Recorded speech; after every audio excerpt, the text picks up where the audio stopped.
This is revival season on Cabbages. We got a new record coming out February 23rd, Golden Age of Self-Snitching. Revival season, we here on Cabbages talking about gang related.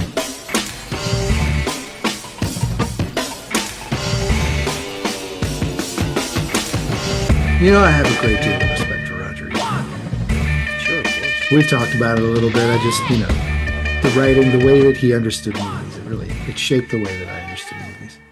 He liked this film. He liked 3 stars. Above average, or at least better than halfway good. How? Were there just not a lot of movies?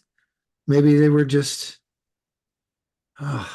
It can't be that. And 1997 was a fruitful year for cinema. Right. And even for this particular genre, this film, gang related, that we're going to talk about today, this was the same year as Jackie Brown. The same year. Have you seen the 2 films, gang related and Jackie Brown? This is sort of like the warped funhouse mirror version of it, where the perspective is no longer from the woman. It's like Jackie Brown for dummies. It's like everything is spelled out. There's close-up shots. Now when he puts that gun in that security locker or whatever at the police station, when he's replacing it after using it in a crime. Yes, right. He's got a handkerchief. Yes. Just to let you know, he's smarter than the average bear. He's not just going to leave his prints all over stuff. Goodness. You know what I'm saying? Yeah. No, he wouldn't want to do that. Our guests, what are we going to do? No, this was pretty abysmal. Maybe they liked it. I feel bad. Roger Ebert liked it. Maybe they liked it, but I can't imagine they did. I can't. I have to assume. Okay. We're going to talk. It's revival season. I'm real sorry. Revival season. They're a great duo. I really enjoy their record. It's about to drop a little later this month. Bang the record for sure. It is excellent. So it's great stuff. So I hope they're not mad at us. But if they are, I'll understand. Totally. Yeah, we deserve that.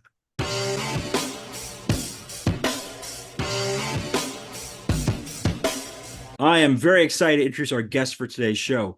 Joining us now is Revival Season, an Atlanta-based duo. Rapper Bez Evans and producer Jonah Swilley are gearing up to drop their debut album a little later this month. It's got an incredible title, Golden Age of Self-Snitching, and is coming via the Heavenly Recordings label. They also have some upcoming tour dates in North America with the Irish rap group Kneecap, which will share those dates in the show notes. Hello and welcome to the show. What's happening? Thanks for having us. First and foremost, I think I want to start things off by saying we really wanted to do Gridlocked. I really wish we could have done Gridlocked. I watched that movie last year for the first time. It was on my list of things that I've been wanting to watch, and I was blown away by that film. And so I said, we're going to do a Tupac movie this season. We were talking about all these rapper movies. I'm so excited to do it. I'm like, this is going to be the one. It's like the hidden gem. Everybody's seen the big ones. And I'm going to introduce a whole bunch of people to this. And maybe our guests will have seen it and maybe not. And then I come to find out that it's not available to rent anywhere. It's streaming in one tiny spot of the internet, and you can't get it anywhere else. They hiding the good Pac from us. So I said, well, what's the next thing we could do? Well, what's the other posthumous Tupac movie from 1997? Gang related, easily available on Tubi. And that's what we watched. And I just want to say it was not my intention for us to watch this movie. It was not. I came from a place of love. And it really was. We were excited. Look, I'm glad we watched it, man. All right, wait, before we start launching into how they did Pac Dirty, which has just been lingering on me for the past couple of days. This year, I said it was going to be the year that everybody gets my name right. So my name is B Easy, Brandon B Easy Evans. Brandon if you B. look Easy. at it, yeah, it's just three capital letters together. So I've been getting this best forever. I believe it. This is going to be the year that we're going to stop every single one of them, and get back to how they did Pac Dirty, man. I'm traumatized after watching this movie. In many ways, I had nightmares when I went to sleep. I couldn't complete the third act. When I watched it at first, I just turned the shit off after the second act and spared myself for the night. But I think I'm putting myself back together after the watch. Can I ask you guys just from the start, sort of what your experience with Tupac on screen has been like? I'm assuming this isn't the first Tupac movie you guys have seen. Everybody's seen Juice, I think. Guys, I haven't seen Juice. This was my first Tupac film. Whoa, I This didn't was know your that. We first. got to do quality time now. Oh, we Yeah. absolutely should have done Juice if I had only known. Oh man, I would What a I definitely. just jam. assumed all humans like see Juice in middle school. It's like I feel like I haven't seen it and remembered it. You know what I mean? You'll Okay. remember Juice. It's also one of the things that come up in culture so much. Like it's like Yeah. pop culture moments, there's references that are made. There are tons of hip hop tracks, tons of rappers who have gone and referenced that in their work. Like so, like you know it in a sense, in the same way there's these films that sort of kind of rise to that level. And That soundtrack went crazy too. that soundtrack's amazing. Yeah. Yeah. It's also one of those things where, you know, he only did a certain number of movies in his life, like a handful of films. There were 4 movies that were released during his lifetime, an additional 3 afterwards. So we're talking like 7 movies up here. So we're talking about Juice, then it's Poetic Justice, then it's Above the Rim, and then you get these 3 posthumous films. Bullet in 1996 with Mickey Rourke, which I don't know if anybody has seen that one. I have not. Then there's Gridlocked. Von D. Curtis Hall directs, and it's an incredible, incredible film, I think.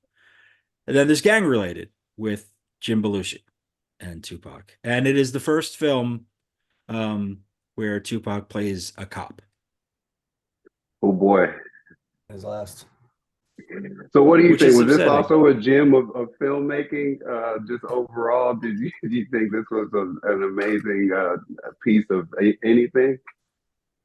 Jeff, did you consider this? The look on your face.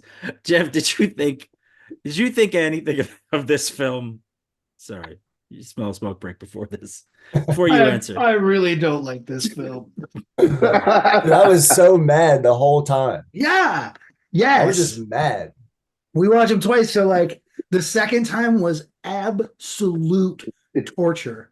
I wanted to forget every detail of this film. I'll say this. Okay.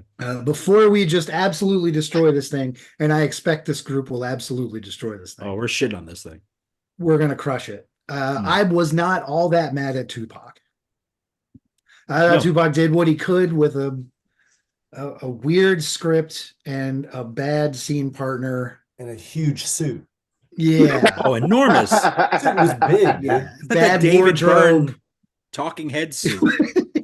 Yo, who Like picked they out this just bad. man's tie, bro? Like, yo, It was a was large going suit. crazy in this movie. It was really It was like those NBA players when they just put on those oversized sacks and call them suits, Yeah. like the men's warehouse thought- fucking vibes. I thought that he seemed like a conflicted person. Now, the stakes of the film were higher than the performance allowed. Does that make sense? Sure, I Yeah. can hear that. Mhm. So, like, his effort seemed minimal because, like, you know, you murdered 11 people, whether or not they dealt drugs. You murdered 11 people. I did not believe at any point during this movie that either one of those characters was capable of the things that they were doing. They were super nonchalant in the way they talked about it too, which was like a head trip. Okay, nonchalant. I love that word. But We've it was done like enough. 11 things- people. the places that they spoke about these crimes. Oh, the places you'll go. Courthouse, police station, All at the courthouse, public restaurant and bar. Those Yeah. are the 5 places, and some of car. them multiple times in a car. Police car. And Police in a car. In the police car. In a police car where there's a police radio that police can tune into. Listen, I'm not saying that I'm a good murderer, okay? I've never tried, but I know I can do it better than these cops. I'm sure you could. They were yelling in the bathroom. Screaming in the courthouse Like at the bathroom, courthouse. where Yeah. they were trying the case that they were involved in. Yeah. It wasn't like they just showed up at 11 and the case was at 4. They were doing this shit. They were like, As bad it's evidence during the case, During like walked recess. out and were like screaming at each other about killing a DEA agent.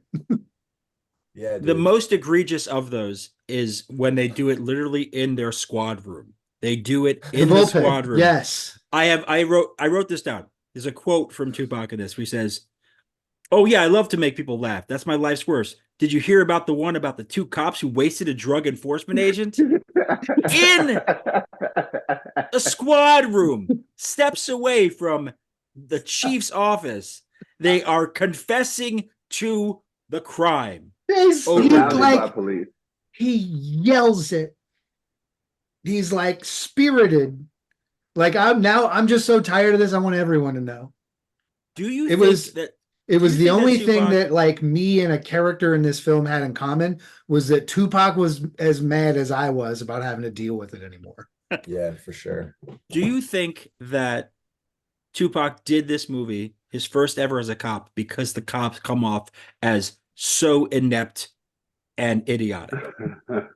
Do you think he was subversive? I would love if that was the case, man. But I don't even think it was that like meta deep type of like issue and shit like that. I think it probably like I think what they thought they had on their hands with this movie, pre-production and all that when this script was written, was like a complex thriller that is multi-layered with all these twists and turns, and it just didn't deliver like none of that shit. As soon as they There let were a Buddy lot go of twists in the and court, turns. I knew when the characters were introduced that like end up resolving this thing, I guess, resolving our characters at least. I was just like, oh, that's the one that's gonna do him later. Just like no intrigue, no mystery and shit. Like they introduce these characters, they fall out of the story. I'm like, oh, he'll be back to kill our main in the third act. Exactly. That's very prescient of you because I just forgot the dude existed entirely. It was The such gambling one or the dude that got off in court? Yeah, all of it. At some point, I do remember texting Gary and being like, didn't he have a gambling problem at some point? Yes. Dude, we should Yeah, really it's start like he from the said- top very of the beginning. shit because it gets crazier and crazier. Yeah, Like start I was to stop. texting B because I watched it after B, and I was texting him like as the next thing unfolded, and I was just like, "What? This is happening?" He was just like, "Yeah, it's crazier," and then it just kept getting crazier. But dude, the movie's starting with a Pac song. I was like, let's only go. the I'm movie feeling can only this. suck so bad when you have at least 2 licensable songs from Pac. Like Life if finds he a would- way. Dude, if he wouldn't have been in the movie, I mean, do you guys think it would have been There's no soundtrack. Yeah, like do you think that they would have been able to get that song for that movie? No, like the whole point is that like there was the Death Row connection. Like Death Row put out the soundtrack to this movie, and we'll talk about that in a little bit. But Oh, I like didn't know that. Tupac's connection to this is what's clear. So like you have from the very start, they play the music and you go, all right, I'm excited. There's a strip club, they're showing things, you're going like, this is going to be a good movie. Everything about what you're seeing right now feels like this is going to be an interesting story about cops and criminals, and I'm ready for it. And then you get to the first scene. You want to know my theory? And fucking Kool Moe Dee shows up. Kool Moe Dee shows It's up. Kool Moe Dee related, my theory. Okay, I'm listening. When they killed Kool Moe Dee, you remember in the beginning of the film, which feels like an hour and a half, they kill Kool Moe Dee and the movie dies with it. Everything that happens after they kill Kool Moe Dee It's all downhill is from there. nonsense. All downhill Pure from there. nonsense. The next thing that happens is he takes that gun that he shot Kool Moe Dee with. He robbed us of Kool Moe Dee for the rest of the movie. Right. Right. Took from us and then places the gun back in an evidence locker. He just A like pulls it out live his court pants case and shit. evidence locker. And Yeah, didn't pulls think out to his pants and himself, puts it on the shelf. yeah, Like and the then brazenness doesn't think to of himself, that. The there may brazenness. be consequences to these actions. At no point do they talk a little bit about consequences, but neither of them really ever believes that there will be. He takes the gun that they needed for an open case that they already had going on. There's a tag on it that tells him what the gun is supposed to do. That shit, he could read that and just be like, his open case. You know what? There's a bunch of guns in here, and what if I just did like 30 seconds of research and found which one I thought was innocent? Now, hold on a second, Jeff. Hold on a second. Are we sure that Jim Belushi's character in this movie can read? No. There's no way to know. He supposedly writes a letter, but we don't see. I don't know if he actually, maybe he might be illiterate. That might be part of the problem in this film. Because what other fucking reason is there to take the gun from a case that you are actively involved in that you know is from like a maniac? It's his own case. He was the guy. They brought him in. Yeah, I don't really understand how that. His trial was up in like a 2 weeks, like however the span, like time frame of this movie was in. Like the case was in like 2 weeks, and he chooses this gun. Say we're gonna need this in a couple. And then through the miracle of this film, only this film could bring this much fucking stupidity. They go to a gun dealer and buy an identical gun, meaning that at any time. They could have gotten an office. They could have just went and got a gun. Killed this dude and then ditched the guns somewhere. Yeah. They're cops. No one's going to fucking care that they have guns on them. Yeah, it took them 2 seconds. Why did he steal a gun from a live court case when all he had to do was call his fucking boy and be like, I need a gun? He was like, they're untraceable. Yeah, all of them. They're untraceable. That easy. That scene was 30 seconds. That scene itself was 30 seconds. Him and Tupac fired their guns at Kouf Modi. Still mad about that. Yeah. Kouf Modi at the same time, meaning there's a whole bunch of different bullets in this guy. Oh, yeah. Yeah. There's no fucking way that they fired that gun and that was the only one. He got hit on both sides of his body. I noticed this the second time around where I was like, you can't, like, it took them. You're breaking. We actually not don't. To mention I'm sorry. We actually don't know. Accuracy was next level. It was incredible. They drive by. They hit like 4 times right here, center man, like crushed. Real shooters. Yeah, boys is real shooters. Yeah, so I know for a fact that like there's different bullets in this dude. It took them. We don't know how long it will take that police department to run prints. We don't know because they never did it with this guy who killed a guy. And apparently they could have just rigged everything from the jump because I guess they was doing all these murders in their precinct, right? Because it's just like the case came right back to them. Mm-hmm. You know, so like they killed Kouf Modi. The next day they're investigating the case. So why did you need to pick up a phony like gun out of evidence anyway? If you knew you was going to be investigating the murder, you could have killed him with anything. It's your case. What we learned very quickly. Just keep the gun at home. Who's coming looking for it? Listen, this was their 11th time. That's the thing.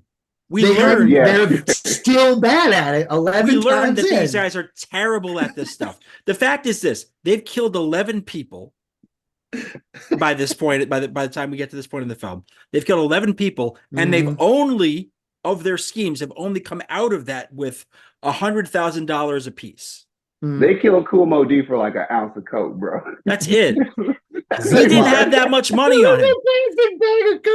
They like have no idea how much coke is. Kouf Modi for like an ounce.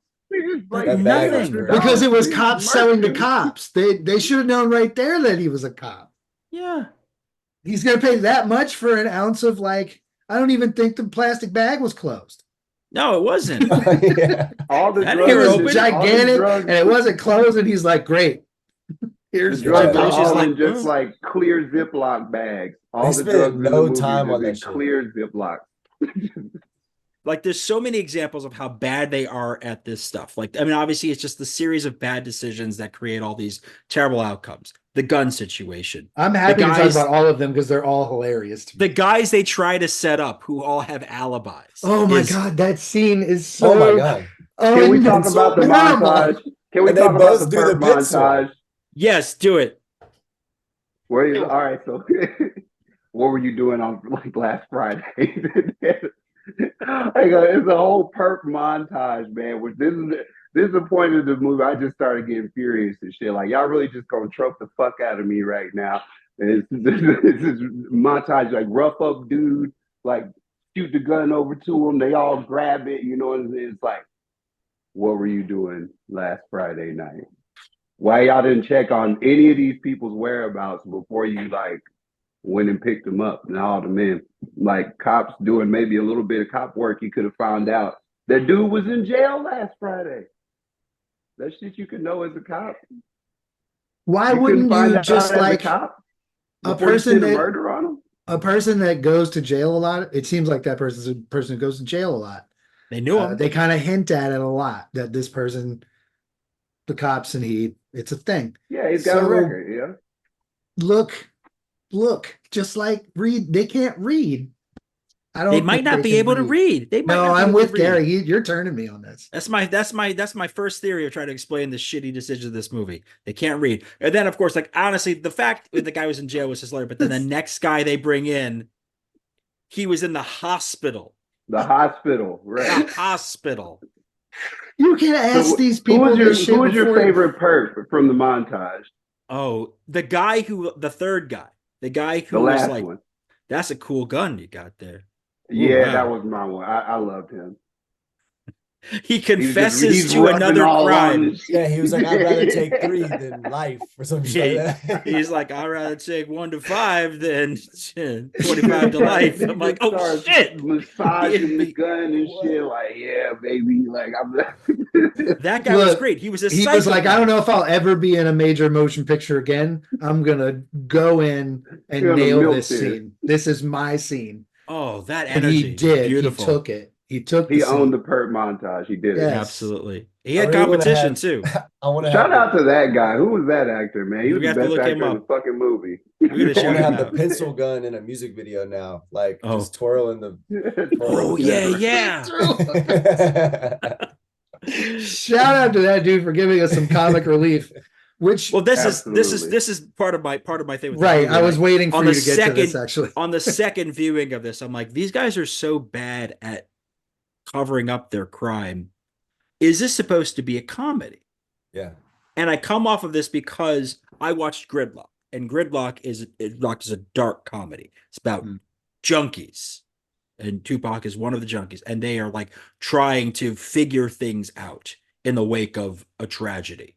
So it is a bleak film, but it is incredibly funny. And so I thought maybe this is supposed to be a comedy. And there are a lot of factors in here that make you think that. This scene that we've just described with the 3 perps is pure comedy. The way like their faces rise and fall when they find out that their alibis are real. Like it's amazing there. And it's hardly the only example of this. The banter between Tupac and Jim Belushi in the beginning about Hawaii, all that little business, that's pure buddy cop shit. That's every buddy cop movie you've ever seen, from Lethal Weapon on. Like, it's just what it is. And then like you include the scene with the loan shark. He comes in there with this spiel about, you think I have a good life? And he's just complaining about it. Think I have a beautiful wife? I'm a handsome person? No. I wouldn't be in here fucking with you. Exactly. And shout out to Tiny Lister right over there. We get a Debo appearance then. We do. Debo drops in with his same shirt from Friday. Brings his own wardrobe. Me and Jonah were theorizing earlier that this is maybe in the same universe as Friday. Mm-hmm. And after Craig whooped Debo up out the hood and shit, like this is what he had to resort to make a living. So that's still Debo actually. So he rebranded as Cutlass Supreme. Cutlass Supreme now. Mm-hmm.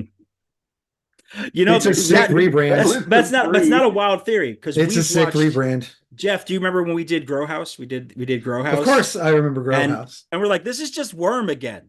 Yeah. Donald Faison's to that movie, like he's just Worm again in that one. So I think if you truly believe it in your heart, any of these things could be. They just became those characters on screen. They were like, well, it worked. I'm just going to keep doing it. Yeah. They criminally underused him. He made me angry too. No lines. Really, all he gets is a growl. He growls. Yeah, he growls. Yeah. That's his line. Grr. So he just gurs. They gave him a lot more on Friday. I'll tell you that. He stepped forward and gird. How do you direct that? You're the director. All right, step forward and growl at him right now. Also, do you this just a off the cuff question? Sure. Do you need muscle if you're going to shoot someone? Absolutely not. I mean, like, I'm not saying, maybe the first time it makes sense, but like this time when you're coming to collect, what's he going to do? If you're going to shoot this dude, it doesn't matter. Maybe he's trying to avoid the tussle. Maybe. Yeah. Just make sure he stays back far enough for you to get a good shot off on him or something like that. Cutlass Supreme will keep him on the other side of the room. Gotcha. Yeah. I mean, Cutlass Supreme does, in the initial scene where you meet them, he is the buffer that protects the little guy, protects the loan shark. Like Tupac gets up to hit him, So and then Cutlass Supreme gets right in the middle of that, and that's there. So like there is a purpose to it. I mean, he was whatever he was paying him, as much as it was one of his considerable expenses. He earned it. He definitely earned his money that day just by preventing that guy from getting socked in the mouth or worse. Because at the end of the day, if you look at this from an outsider's perspective, he's threatening a cop. Right. And whatever the fuck, crooked cop or otherwise, he's still threatening a cop. He doesn't know what this cop is capable of doing. He doesn't know that he's murdered 11 people. He doesn't know what he's been up to. All he knows is this guy is a deadbeat gambler and that he owes this amount of money. And this movie was long. Man, we're like barely in the first half hour. That's the first 35 minutes. It's such a slog. We haven't even talked about Dennis Quaid. Good. We made the Quaid. That's what I was about to say. But that's how far we've gotten. Quaid. We got like 30 minutes into this film. Until the life-giving force that is James Earl Jones comes into what turns into the last third of the movie instead of what should have been about 10 minutes. Once he comes in, he immediately becomes the voice of reason and everything, which before that, for the first 2/3 of the movie, belonged to Tupac, an 11-time murdering scum cop. Yeah, right. He was like the most reasonable, rationale. Like everything he said, he was like, dog, we need a better plan. Things aren't going well. You seem calm for how things are not going well. And Jim Belushi's answer to everything was, relax, take a chill pill. That's what I'm saying. The way that they was like they just can't going find through emotions me. and talking about it, I was like, this shit is so not believable. Y'all ain't killed nobody, bro. Like y'all are way too calm about this shit, man. It's just it's all good, man. Like you worry too much. We got bodies out here, bro. Like catching up to us. And one of them is one of the people from our cult. They get real mad when you do that. Yeah, we about to get the chair, bro. I mean, you real cool over there, man. That's like the only rule in the death cult is don't kill people that are in on the death cult. Don't do that. Yeah, you can hit other people up, you know what I'm saying? But you got one from the inside. Yeah, we're in deep shit now. Not great. You should be concerned. But like Dennis Quaid, when he shows up in this, and I still am like, I would love to know his motivations of why he agreed to and was interested in doing this film. The only thing I can think of, just on the basis, it's definitely not the script, but it's that the character was so outside of what he had been asked to do in films. He had been a star in all sorts of films by this stage, a very visible star in the 80s and 90s, that it was just like, I want to be unrecognizable on screen. I don't want to be a leading man, or I don't want to be the guy who in the drama who is the protagonist. I want to just be a dirty, unrecognizable version of myself, and then slowly over the course of a film reveal who I actually am, figuratively and literally. Take fingerprints at this place. Fingerprinter is busted. It's gonna be 4 to 6 weeks on these fingerprints. I'm sorry to say. There's no way to prove who this person is in 1996. I'm really sorry to tell you. You can walk into an evidence locker repeatedly and take and leave it as you see fit. The door is fingerprints open. are going to take a while. The door is open. It's so easy to get in and out of there that we don't even know that there's a cage in front of it where someone is working. Until the end of the movie. We meet him right at the end. At the end of the movie. By the way, he's been just walking past these people the whole time, and returning and taking guns. And the guy has the nerve to be like, "I hate this job. I just want to get transferred." I want to transfer. It's like they yelled at me today. It's just like he's like a Tim Robinson character. It's like you realize we watched a movie where a character looked into the eyes of another character and said the words, Jail has been good to me. He did say that. Jail, He did. jail has been good Jail to me. jail has been good to me. Quaid. On what planet? Jail. Like, They He gave him a just- haircut, bro. And you know what? Since this is the realm of fantasy and shit, bro. Yeah, jail was good to him. He went in there looking all types of fucked up, man. By that third visit, my man was looking real good, man. They had him Seriously. cleaned Oh, up and totally. Bro, he looked like Jail the has inside of jo- a Tostino's man. pizza roll. shit. They had your boy shining. Seriously. His hair was like crusty. Yeah. And then he was beautiful. They wiped it all away. Listen. Billionaire. Who's Listen, doing these makeovers in the billionaire. lockup? jail. This all happened in jail. 3 hots in the cot. They said An $1 billion, extreme right? makeover.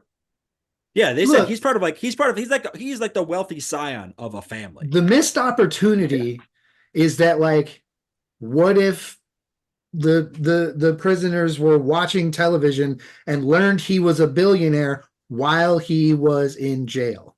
That would have been That's Somebody more would- interesting than anything this movie had to do. Somebody would have figured it out. IRL in real life, somebody would have figured it out. seriously. As soon as that shit came off and they saw him on television and they saw him freshly shaved, over. Like This if this man's script got a rewrite from the people behind Oz, it would have been a way better Oh, movie. man, let's go. Listen, Let's it would have go. been a different movie. The whole movie And- would have been in jail. Yes. It would have just been Adebisi the rest of the time. It would have been amazing. But no, we don't get that. Instead, No. we get James Earl Jones, who really, up until one scene, has like 3 total lines until we get to the scene where he's interrogating the witness. Till the, Right. till the examination. He on the walks stand. into a room and like everybody freezes. Oh, Or he what was shows his up at name? that- They're all like whispering his name. It's like, is that Arthur Baylor. All right, is that Is that Arthur Baylor? Baylor? What's Arthur Baylor Arthur doing? Baylor, yeah. Hello, Mr. Baylor. Baylor. Hi, yes, hello. Yeah. And he just shows up at this guy's house and like takes a newspaper out and goes, look. Doesn't say look, just goes, "Hmm."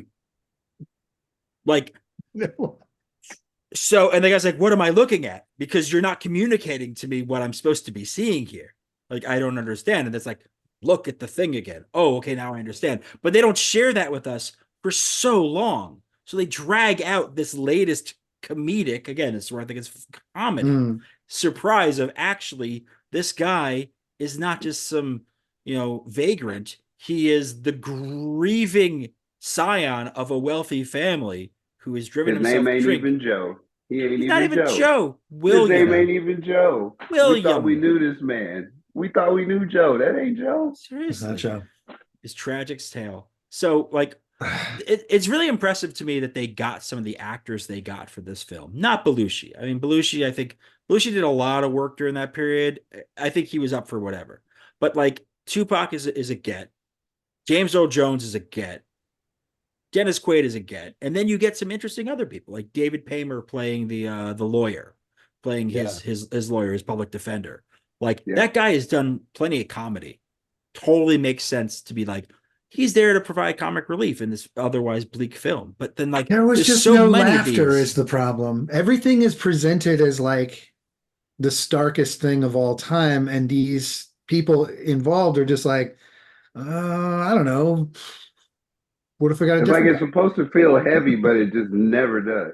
It never Yeah. feels serious. I'm like, well, Not I until like hope the that they end. kill you. Not until next to the You end. deserve to die. When he I mean, we're jumping ahead to I don't know, I guess we say act 3, but for the act 17, when he shows up at the dancer's house and to kill her. Like, that's the darkest thing that happens this whole film.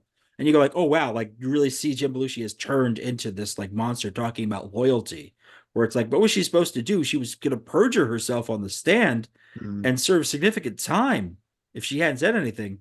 Like, what did you expect to happen here? Of course she was gonna say something, like loyalty. Like he told her how important loyalty was 7 acts earlier. Fuck. Listen, he really wanted that boat, though. Yeah, he really wanted that boat. Happen. That's the like sort of pinnacle of whether or not we like this guy, is that the first thing we really learn is that he's murdering people for a boat. To get to Hawaii in a boat, yeah. boat. Yeah. How many For a boat. people will you murk for a boat? Is what this Wow. He movie was is about. willing to go to at least 12 or 13. While wearing a shark tooth necklace. Shark tooth nothing. That's right. That's a very good Good catch. eye.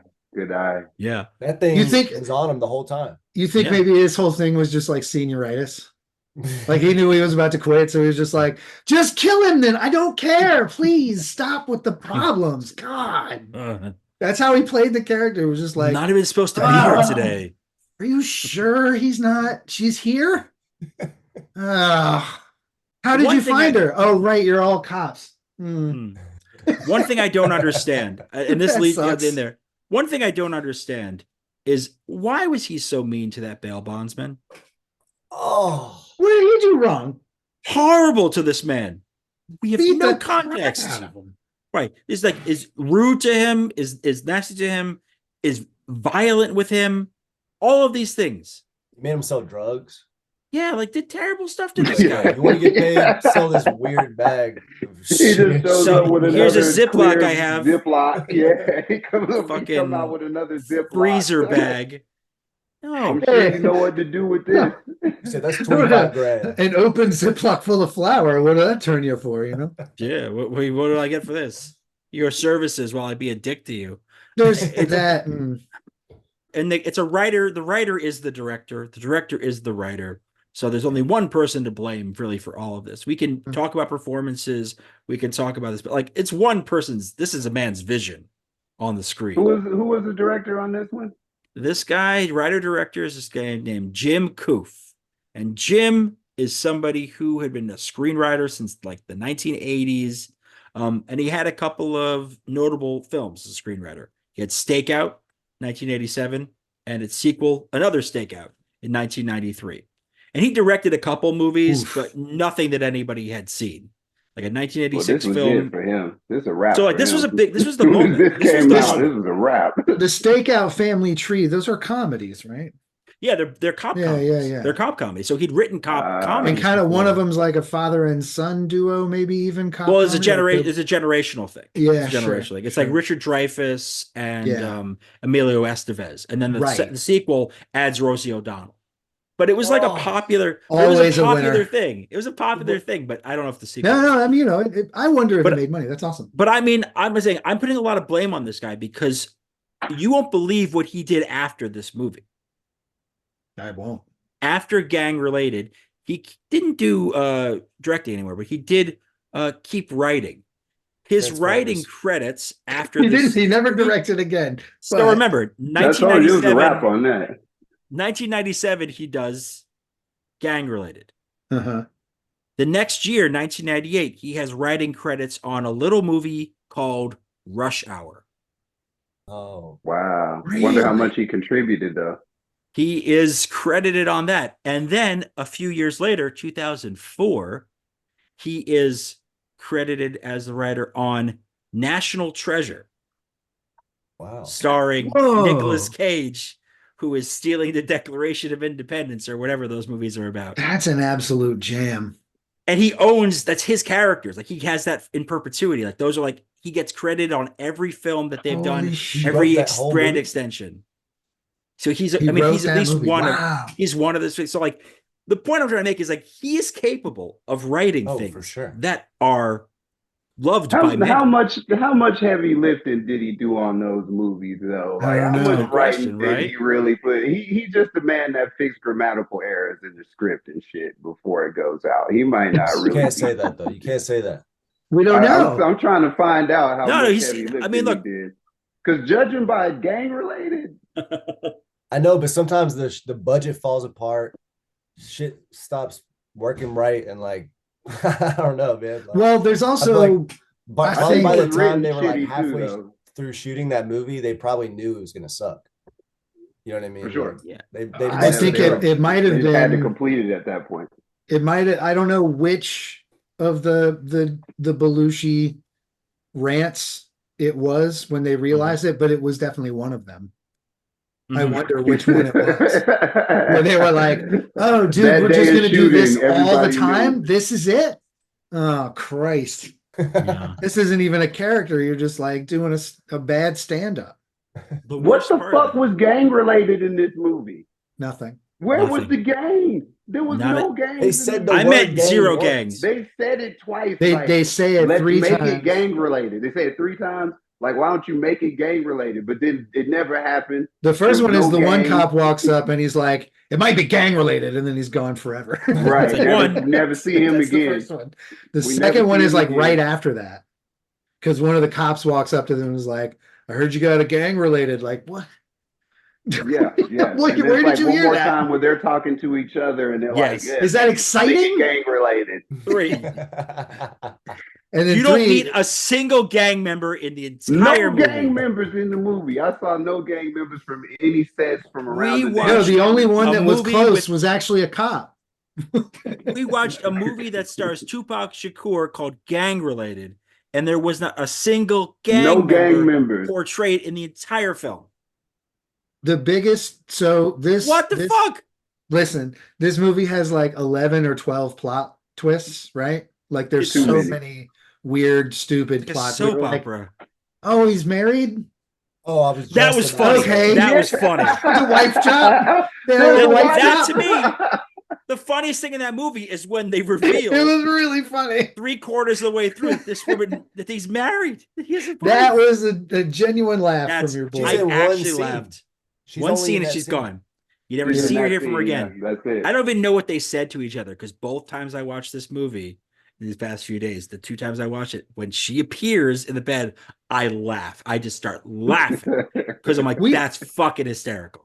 So we've talked about how inept they are. One of those twists is them revealing way down the line that they've killed 11 other people.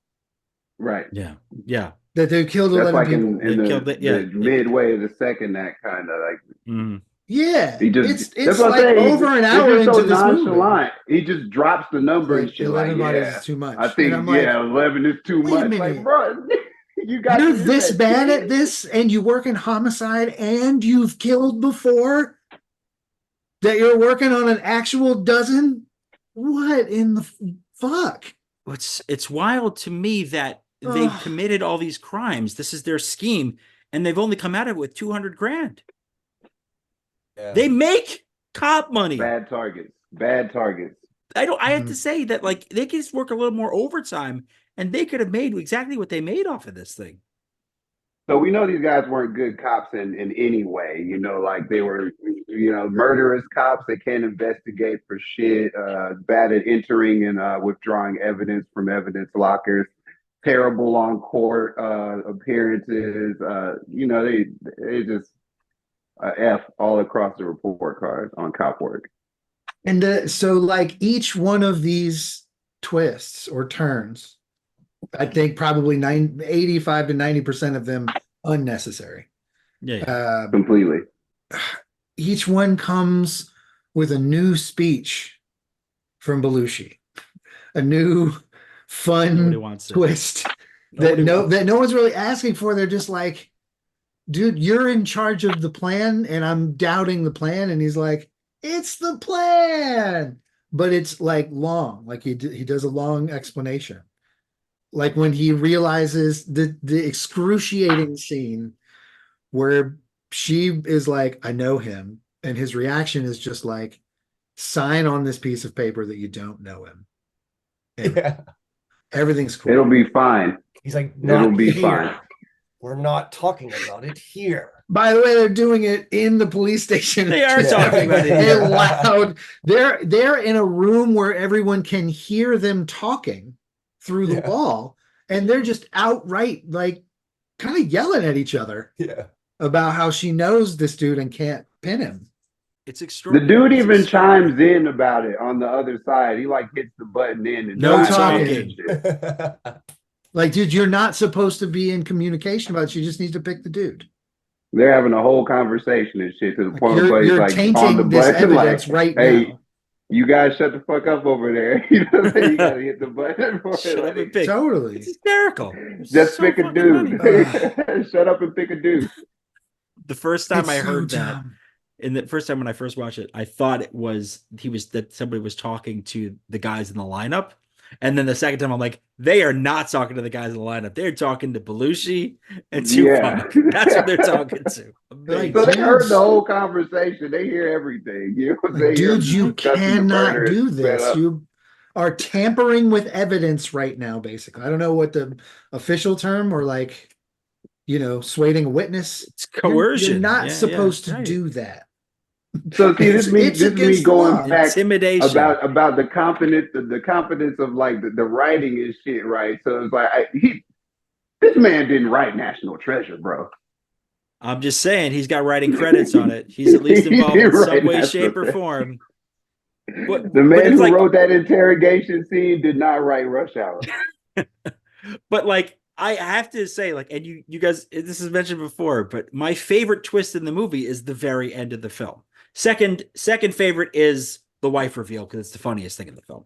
But the best at the very end of this film, which is just like, it is this nihilistic, just like throwing the pages in the air at that point when he is murdered in the car. Each one of them is out of sequence. By the crazy murderer. Finding out it's a cop. Murderer. Finding out it's a cop is the weight of the story, and it's given away right away. So every one of the twists and turns afterwards, you're like, this doesn't really change the issue. No. The issue is you kill a cop and they're like on your ass. Yeah, exactly. And you're fucking up. That's right. At the very end. I'm not really worried about a gambling problem all that much because you're gonna die or go to jail anyway. Yeah. You see what I'm saying? Did anybody else when they were watching this and during the court scenes just like scream out objection? Because I did a few times, man. I couldn't even help this shit, bro. It was going so wild in court. I was like, objection! There's like, no, you can't do that shit, man. 30 all types of shit. That was objection. There's like 30 extra minutes of judiciary and like procedural stuff that like is totally unnecessary because no one is following any rules. No, just like a fucking dude just shows up and is like, I will be the lawyer here. Everyone's like, yeah, just walk in the courtroom and no, objection. It's him. And the judge is like, yeah, and the judge is like, all right, what do you got for me? Anything you want to tell me? Anything going on? Some weird's going, something's different. What have you guys done different? I got respect for Arthur Baylor, bro, to the point where he's like, fuck my courtroom. Arthur Baylor's here. Yeah. Do what you please, bro. One guy shaved his beard off. One guy just showed up. Everybody else is just like, yeah, this is cool. We're not going to ask. We're just going to listen. Around the gun too. Like, when did they do that? When did they pass the gun to like the juror? Yeah, you got enter into evidence. They enter. Everybody into check evidence. it out. Like, check it. I'll put it like this is how you would fire it. You. That's not my gun. That's not my gun. That's not my gun. So that guy, he jumps for a gun that's not his in a courtroom where there's a bailiff and armed. Which is a huge turn of events in the movie. You guys watch Always Sunny? Yes, I do. So Mac's dad in the show is that guy. Yes. Yeah. Like the same character, I think. As he was killing Belushi, it clicked in my brain. I was like, I know this guy. Yeah. And then it brought me right to Always Sunny. Yeah. I mean, it's like practically the same character, like essentially. Yeah. Like it's like he went for, it's like a flashback. So if we put this all together, then this movie is the connector between the Always Sunny universe, and the Friday cinematic universe. Yes. Ooh. So it posits a world where Friday and It's Always Sunny in Philadelphia are in the same universe. You brought up Philadelphia. That brings me to a question I have about the film that I've wanted to ask since we started. Where are they? Where are they? Where are they? What are they doing and where are they? Where is this? I couldn't figure it out. What city is this? What city is this? Anybody catch it?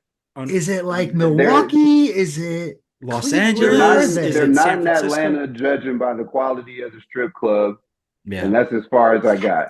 They're not in New York because it don't look like that here. No. You rule that out altogether. I was like, this has to be California of some sort. This has to be some kind of California. It was never too cold. Temperature was always right. Never rained. Well, it was only 2 weeks long. It could have been. Never rained. That's a big deal. Not one rain. If it didn't rain, that's a big deal. But yeah, And no, it was a shouldn't- city. It was a city, not a small town. My point is, so it I shouldn't think be it's this hard. California. It No, we shouldn't should- be we this should- hard. I They're would like hope- wearing. Some of them are wearing uniforms, and they're just like blank. Nothing. There's nothing on there. Guys, Nothing. there's It's just like four a of us. picture of an oak tree. Four of us, and none of us could confidently say where this movie takes I have place. no idea where this place. I think they wanted to be ambiguous, man, because it's like they scrubbed all clues of where this could really be. Anything that will point It's you true. to the city, they like, get that shit out the shot, man. No, like, no, you can no, go no, to no, no, Chicago. It's just like, think of all the movies that get filmed in like Vancouver and Montreal and Toronto that were supposed to be Chicago or Detroit or New York City. It's like, you're none of these things. You are a different country in this place. There Like, aren't so- like They could have just said it at some point, but they didn't. They didn't reveal it. The cop cars didn't look like anything. You didn't get any sense of the courtrooms or where they were. There's like hardly any exteriors in this actual movie too. They're either in a car they in don't a do any lot. like real driving scenes. No. Everything's at night when they're outside. There's no The most- context to what it's, but it's not like in a studio. No. The most undescript everything. We start off with like undescript strip club, then we go to undescript hotel room. Like, the Yeah. stripper lives in like undescript city building. The traffic With doesn't seem to dude be out like you can't front. hear the traffic. There's like literally no way to know if this is No tells. a major city even, Okay. except one Tell. detail. Oh, there's a detail. Did you find something? There is a store that's open all night that resembles like a bodega corner store. It's a corner store. Okay. Yeah. All right. So So we this is back a in New corner York. store city. It's not New York, but it's a corner store city. It's not I can tell you it's not. I can tell you, we're There's talking to you live from There's New York. like It's not all New of the York. things we saw. None of that shit exists. There's no space for what they're doing. No. I think that there's no way to know on purpose, which is Mhm. fine. This shit was filmed in Vice City, bro. Vice City. Shit, they're in Vice City. It's a It was filmed GTA in Vice prequel. City. It's a GTA. This is, dude. prequel. If this was GTA 6 or whatever is coming out, I don't really follow that series. But if it comes out and it's just this, like you get to play this and do it differently, oh man, Ah. let's do it. Nondescript Rip City. Oh my god! So they filmed it in Los Angeles. I had to look it up because I It's needed. in They Los actually did- Angeles. They filmed it in Filmed in Los LA. Angeles. So I guess they thought the city was going to be distinct enough as a backdrop. But Really, you only guess- get outside of the hotel and then where they shoot. exactly. You know That's what? pretty much In all that of it. one, there's a tell in that one scene where they're fighting in the car. I think they pull up to the LA River. Okay. Oh, Right. okay. Right. I think you're right. And I like, think that's all we got there. like Oof. think of all the crime movies, like dramas, action films that have come out over the years, where LA is like one of the like co-stars of the film. Where it's Damn just near like- a character. Yeah. There's some of these films. Heat's a great example.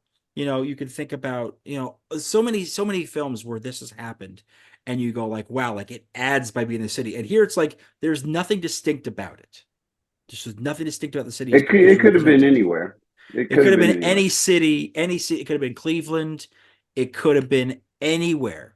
It's not like distinct, and that's one of the big failings of this, because like It being you should in know LA, where this crime is taking place. It being in LA supports your theory that It's Debo, Tupac, baby. yeah, that Tupac did It's this. Debo, baby. See, that supports the theory that this is connected to Friday. Right. Yeah. All it of this, does. no, all of our theories are supported by LA being the city. Yeah, Hey, man. I think we have We something lit. here. We Yes, found we it. It's the one thing. It's the one thing we're holding on to for dear fucking life right now. It's something to they- redeem this film. They screwed our boy Tupac. This was a bad role. It was a They bad did Pac idea. dirty They did Pac in every dirty. way. And this is, in listen, every this way. was when Hollywood was mad, they would hit you with these roles. Yeah. Like he wasn't so big that he could just get what he wanted. This was like a chance to work with some really dope actors. Yeah. Some good names, right? Yeah, yeah. This This is a shit big looks deal. great on Absolutely. paper. But On you have to paper, this be shit looks great. a bumbling moron cop. Like we're gonna make you into all the things that you aren't. and play Not second only fiddle that, to a second fiddle Belushi. Right. he was a snitch too. And give you a terrible Yes. scene partner. He was a cop and a All Dude, the that's- things, all the that's- things that he says he would never do in real life with his rap persona. They made him do everything the opposite. And you just said it. They made him a snitch. Yeah. Yeah. And worst of all, after that, like icing on the cake. Because look, I didn't want to watch this movie since forever, just because I knew Tupac was playing a cop in, and that was enough for me. They took Ice-T from me already. I'm just like, I don't want to see this shit. And so now I end up watching it. I'm already fucked up because Tupac's a cop. Then they made him a snitch. Then they killed a nigga off screen. Yes. They did him so He dirty. didn't even by get a the end of death that film. scene. That's a He didn't great even point. get a death scene. They show a body. He's killed off screen. They show a body after. I mean, just it's a levels of humiliation. The fact that he was wearing a wire. The levels of fucking humiliation. But then it's also pulled the like wire those off years of of telling the yo, truth. when But they like- pulled the wire off of the Yeah. shit was like this big, bro. Dude, it's like, I let know me it was see what it was like a Take laptop. your shirt off, and this shit was like this. He was like, God damn, bro, what the fuck is this Listen, shit don't under your go shirt? telling the truth tablets. and then work in Hollywood. They will get revenge for the status quo. But They Oh, will man. get revenge. but when do this you was a think? vengeance movie. How Yeah, long was it this? feels like it. How long was this multi-murdering cop wearing Wearing this wire. wire? How This long was he humongous wearing this wire. wire for? Like This gigantic wire. when It was did he huge. start snitching? That's why he had to wear that goofy ass tie, man, because he was trying to hide that fucking big ass microphone. Explains the big suits and everything. That's what I'm That may saying. be Yeah, we found out the big suit. He got to hide the fucking recording equipment he Exactly. got on his body. He got a reel-to-reel on the back of it. I mean, it couldn't have been very early because like the second they like discussed this thing with real names and everything, there was no code in this Yeah, movie. yeah. They were just like, that guy we killed, the DEA agent, Yeah, They were pretty it's- plain yelled at about like it. high volumes in the police station. So like, I can't imagine that they had a wire at all because they would have come in and been like, sick, that's all we need. Yeah, Thanks. yeah, yeah. The Thanks, movie we'll would have been work out over your real deal quick. and then you can you're going to jail. Mm. Like that could have happened At within the any first point. 5 minutes of the movie. At any point. And then 15 other times during the film. Exactly. I don't know how many times Tupac yelled out, "We killed a cop," but it was a lot. A lot of Yo, circular logic. Who would you recast as James Belushi? Anybody? John Belushi. Ooh. Okay. I get the real Belushi. Like now, like who was acting then? Who was acting then if you have it in you? Shit. Mine's Jimmy Buffett. It's almost like- It's almost like Pretty- what would Woody do? What would Woody do in that role? Oh, That's yeah, why I want exactly. Jimmy Buffett, is because he was Yeah. trying to act like a weird pirate. Why don't just hire the weird pirate? There's one already out there just floating around. Grab him, put him in the But movie. I was saying Woody Harrelson, I think that's a good Ooh. pick. That's a good All pick. of these That's would a be good better. I pick. like it. especially if pretty they just solid. cranked up the comedy aspect a little bit. Yeah. That's what I was going for. Is just like, Little bit let's more make it a Rush Hour. comedy. Now it's a little more of a Naked Gun situation. Yeah. It's like nobody would call White Men Can Jump a comedy, but he does add the comedic quality. Lots to of that jokes, film. though. Right. That Exactly. is a movie based around jokes. Yeah. This Right. had no jokes. It was No. all dead. It was all Not dead. intentional. No No. intentional jokes. No, I, all I think there was unintentional something. humor. I think some Plenty of things were meant. jokes. I think some things were meant for laughs, and I think it just they totally got it wrong. Like they I thought think they the were shit was mixing just that. the tone of the movie. Period was just all fucked up. Yeah. Like You know- I could not feel the proper way I was supposed to be feeling at any No. point during this movie at all. I didn't notice too much offensive stuff going on. Like Mhm. it wasn't, like you'll watch a lot of stuff from the 80s and 90s now, and it's like you can't make it now. Yes. And Drug I dealers are noticed- treated with a real, like, I mean, I assume those are all the other bodies. Yeah. Yeah. Yeah, But Yeah, like, it says like but that like- was his thing, was like his mental justification was like, they're Yeah. not people, they're drug dealers. And our dancer friend really got put through the ringer too as kind of a Oh, sure. non-human. yeah. But- I mean, like, Yeah, it's not- yeah. there was nothing Layla unusual. Rashawn got done dirty Yeah. too. This film's Yeah, not kind to totally. women, but I think Jonah's point is well taken, that because I think that you exactly have this phenomenon. There's of no going back like to, jokes between like, them it's not about suddenly like race or there's a anything. joke Yeah. at the, there's like a joke that's like overtly racist, or one that's Yeah. just like, okay, well, like they just said something about like stereotyping Asian people. Like, Right. we've watched straight up comedies that are just like, if you tried to make it today, they would only show it on like Newsmax. It's the only place it would air it. Rush Hour. Exactly. Rush Hour is a Hour is great that Oh example. comedy. man, Rush Hour Rush is Hour is That's that all. comedy. filled like- to the brim. In Yeah, 1998, to the you max. laughed your ass off. By Yeah. 2024, you'd be like, oh, Uh, Oh, oof. yeah. goodness Yeah. gracious, And you this guys are was- really going for it. And this is what made us like Jackie Chan. How fucked up is I mean, that? it's like it's like like America watching, loves Jackie Chan because of Rush Hour. it was like watching the Yeah, it's 48 true. hours stuff. Yeah. It was like, oh my, you really reached in that well and just dug it all up, didn't you? Some hard R This in is there. really huh? something. Fuck. This is really something. So yeah, the one thing that redeems this film, because while this film itself was not a hit, its soundtrack was a hit. Mm. It was. So as They we got said all the earlier, Tupac songs. it was on Death Row. Death Row having been parted ways with, let's just say, Interscope after Suge Knight's conviction. It moves over to Priority Records, and there is a 2-disc set, the soundtrack. Wow, that's Daz crazy. Dillinger, There's 24 Outlaws. songs on this thing. It's a 2-hour long. If you put everything, it's like 2 hours long. This You've is got, crazy. I like, didn't there's a even know Nate it was Dogg. like that. The Nate Dogg song on there. I mean, this is definitely a later period. You know, there's some West Side Connection. It's also gets on Priority. There's an Ice Cube song on there. Greed by Ice Cube. Yeah, which is on the album that he put out for Priority the following year. I So, had, like, you know what I'm saying? I had no idea that was here. What the fuck? This soundtrack crazy. it's artists whose names you will in some capacity or another recognize, but it was number 2. It debuted at number 2 on the Billboard 200. The only reason it wasn't number 1 is because that was the same week that Janet Jackson put out The Velvet Rope. Wow. The movie came out after Tupac was dead already, right? That's right. It's the Yeah, last one because that came out. 97, he died in 96. Yeah. So anything with Tupac naming it at that point was selling. They was Yes, fighting there was Tupac a- on there was everything a- at that point.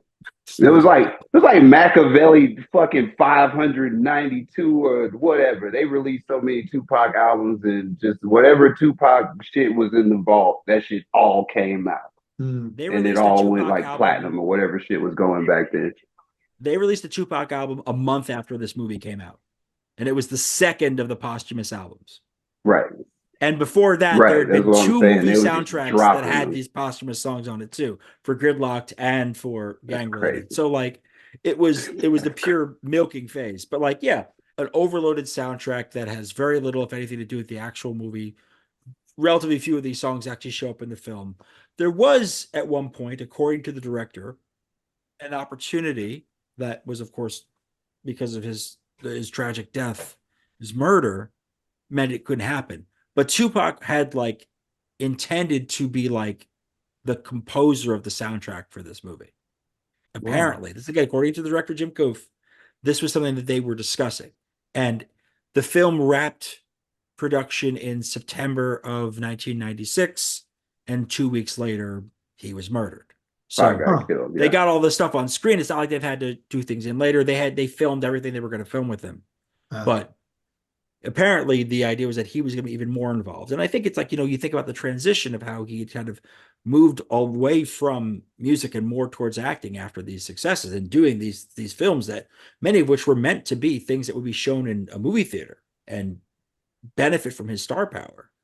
So it's something that speaks to the tragedy of it, is that there was growth that was coming. Even though this was not a particularly good film, you'd have to assume that there was more that he would do on screen that would redeem like any actor. Like, okay, you did a couple of stinkers, but most of your films are really good. And if we going by just the acting, he did a lot better than Belushi, who was the more experienced actor. That's true. If we're going on just their performances, the script was trash to begin with, so nobody really had like a lot to work with there. But if we go on, just the performances, Pac definitely did a better job than Belushi. Man, Belushi was killing in this shit, bro. The whole movie, bro. I couldn't take this nigga, bro, the whole time. They really tried with Belushi in that period. In the 1990s, they really tried to make him into a real star. And I think the most you get from that is, in the 2000s when he found his way to stardom as a sitcom dad with According to Jim. That's where he belonged. He was never meant to be the lead in a film like anything that we watched. He was meant to be a sitcom dad. And he got his wish. And where he shined at, yeah. And now, like, it sort of redeems him in some people's eyes because some people remember him as sort of the like cranky dad on TV as opposed to the guy who made Tupac's last movie awful. The film was number 10 its opening weekend. And just as we're describing, Tupac is like still charting with posthumous material. So this movie was so bad that they had to they couldn't sell it on this is Tupac's last movie. You should go see it. It made just under $6 million, which I don't know what the budget was for this. They haven't really revealed that publicly. I've been looking around to see if I could find it. The truth of the matter is, like, this movie did not make money. They lost some bread, bro. And it tarnishes, they lost some bread. And it tarnishes one legacy. No one ever says like this is Jim Belushi's worst movie because he's done worse. But the soundtrack thing you brought up is interesting. Tupac didn't do the soundtrack, so they just kind of hired a mishmash of musicians to kind of handle noises. The actual soundtrack, yeah. The actual soundtrack. The guitarist you hear is Sammy Hagar. What? Yeah. And the drumming you hear, the like tabla playing and stuff, that's like one of the greatest tabla players of all time, Zakir Hussain. Wait. Wow. Who's like incredible and like just basically every now and again just goes just puts a little like sprinkle in and you don't hear from him again for like 30 minutes. Hagar, but there's no riffs. He just sort of is like blah, blah, blah, blah, like just makes noise with his guitar every like 35 minutes. They paid those men good money for that. Paid. Those guys got paid. They got paid good money for that.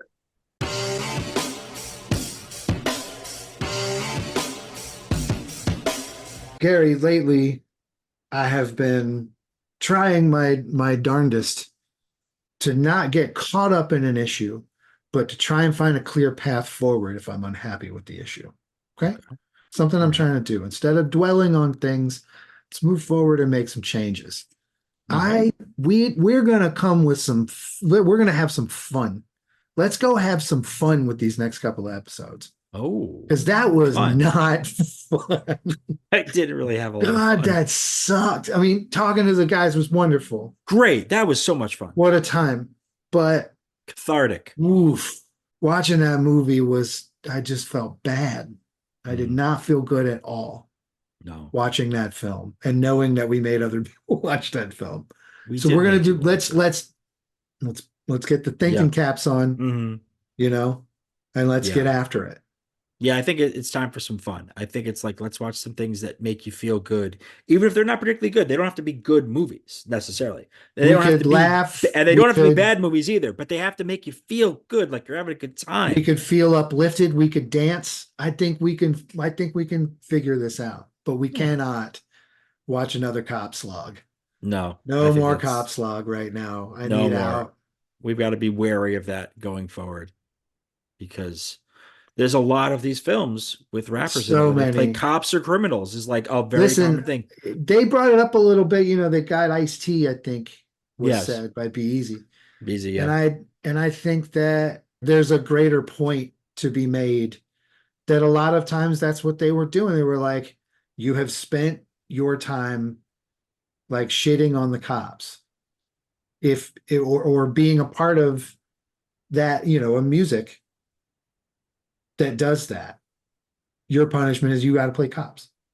Or it's a punishment like the Joe Pesci movie, The Super, where Slumlord is compelled by the court to live in the building that he has been derelict in maintaining. Mm-hmm. a fate as cruel as Joe Pesci's The Super. Jail's done me a lot of good. It's the Cabbages Podcast Network.